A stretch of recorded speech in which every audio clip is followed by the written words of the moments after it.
Bu gün biz inanırıq ki, Rauf kimi qardaşlarımız, şəhidlər Allah Rəsulunun qonağıdır. Siz Allah Rəsulunun ümrədə qonağı oldunuz, deyirsiniz ki, orada bir təsəlli tapırdıq. Ümumiyyətlə, şəhidlərə Peyğəmbər qucaq açar.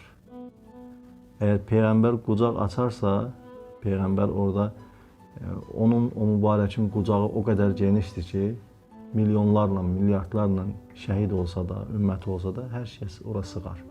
O bir şəfqət Peyğəmbərdir, sevgi Peyğəmbərdir. Özünüz də orada onda gördünüz ki, insanlar səhər-səhər açılır, gedir onun huzuruna, günorta onun huzuruna, əsrdə onun huzuruna, Şamda onun huzuruna, işa namazında onun huzuruna, hər kəs onun ətrinə, iyinə, sevgisinə toplaşırlar. Yəni orada Mədinədə sevgidən başqa bir şey yoxdur. Yəni elə bir sevgisi var ki, gedən insanlar gedir, günahları təmizlənir, qəlbi, ruhu, gözəlliklərlə dolur, yenidən öz ölkəsinə, vətəninə qayıdır.